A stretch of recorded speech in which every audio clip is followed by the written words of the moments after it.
Let's talk about money a little bit. Every day we go to a place that we work at, and we're working at that place for money. So if you think about it, I work at the mill for money. So if a person asks you basically who you work for, you could basically say money. Money might as well be a who. So I got to thinking real deep about that. Damn, money is the master and I'm the slave.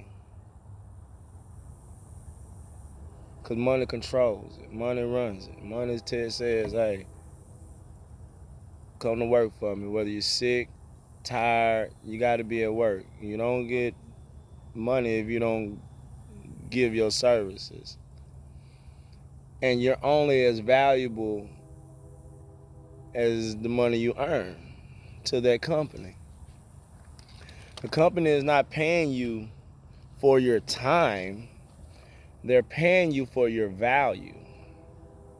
What you can bring to the market. They're paying you for what you can bring to your market. That's why you make that amount. Because they feel the services that you render at the level you're on is only worth this. Everybody who works this is only this valuable, only worth making this much money right now. So that's your value. So I thought about that too. I'm only valued this much at this company, and I work for money. And that is a problem to me, that I'm a slave to money. So I work all 2 weeks. I work these 2 weeks to finally get that check. I'm happy. Ooh, I'm elated. I'm just feeling filled with joy. I put in this overtime. I said I was gonna pay this credit card off, all my debt paid off with this one check. I'm gonna bust my butt to make this check. So I work them 2 weeks, and first thing I do when I get my check, I go pay my truck note. I go pay my lights, my water, my gas, the house note. I spend a little bit on me. Go buy some shoes. Might buy me a nice pair of little Nikes or cowboy boots. Make sure the kids have the things they need, their clothes and stuff. I might buy me a little bit of Crown. My wife, she might go buy her some things, whatever, spend a little money. Some things I've been wanting, some desires. I just want it. So I sat back and thought. I said, everybody got paid. I took care. I felt responsible. But I didn't get paid. I did not pay me out of my own check. Didn't even get to keep a dime for myself. So I thought about that even more. I'm not managing my money. I'm just spending it. So the value of my money that I worked all these weeks for, it didn't do nothing for me, but satisfy the urge I had in me, the desire to want this merchandise that's not valuable. But I gave valuable time away that I could never get back. Think about your life as a football game. You only got 4 quarters. Sometimes you got a halftime show to take a break, but you only got 4 quarters. What quarter are you in right now? So I got to thinking. I work for money. That's the problem. It's not a problem working for money if that's what you want to do. If you okay with the way you living. If you okay with the way you living, and this video not for you. Okay? I'm not okay with certain things, so I'm steady learning every day. But I work for money. Money does not work for me. Oh, that's the problem. I want money to be my slave. I don't want to be a slave to money. So I started trying to figure out how to change what I did. Instead of me going by these wants, I need to pay myself first when I get paid. 10% of my earnings are mine to keep, not obligated to nobody else. 10% of my earnings are mine to keep. I worked for them. I have to have this money do something for me. I want it to work for me. I need to have some money that can work for me. I can't say I want my money to work for me if I don't have any money. I can't say I want to be the master of my slave when I don't have a slave. My money is here to work for me. Money is just what it is, a tool. It's not the root of all evil.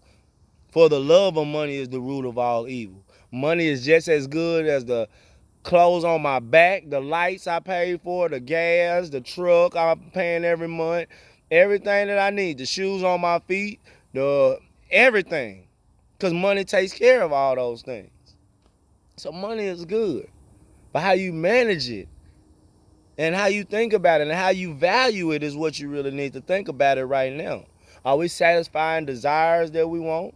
Are we just buying what you want and not really thinking about, hey, this is just merchandise that's gonna always be around? So it's 3 rules that need to be followed. First rule, save 10% of all your earnings. Second rule, manage it. Stop just spending it on what you want to spend it on. And the third rule is find an investment for that money. If in your lifetime you have saved only $2,000, that's what you got saved up. It's your investment. It took you 2 years to save, and then you start saving this money. You follow rule number 1. You save that money. You save that money, and you have a definite purpose for saving that money, which is to invest it. Rule number 3. Rule number 1 is for rule number 3. Without rule number 1, you can't get 3. So you're going to have that money. Your purpose for saving your 10% is to invest it so it can bring you back money consistently. Like something is dropping money on a conveyor belt that comes directly to you. That's what we're setting up. We want our slave, which is the money, to have slave babies, which is the money constantly being dropped on a conveyor belt by your investment.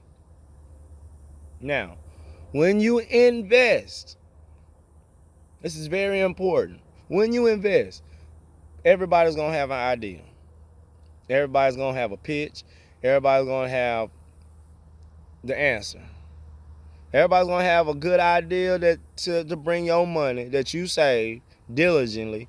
This money you done saved up for a couple years to invest in.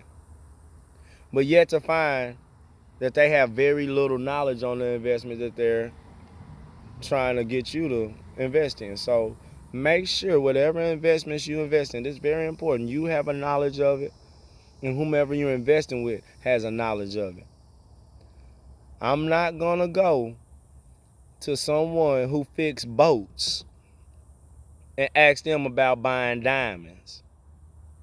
I'm going to go to a jeweler and get his knowledge and pick his brain about buying diamonds. So I won't end up buying cubic zirconia with my 2 years worth of savings that I'm investing. Whether it be in the stock market, whether it be buying rental property, land, cows, horses, chicken, whatever you can do, make sure your investment can bring you money back constantly. That's what we're going for. So think about that and keep that in mind. Good things come to those who wait, but those are only the leftovers of a hustler. MBM, Mind Before Millions.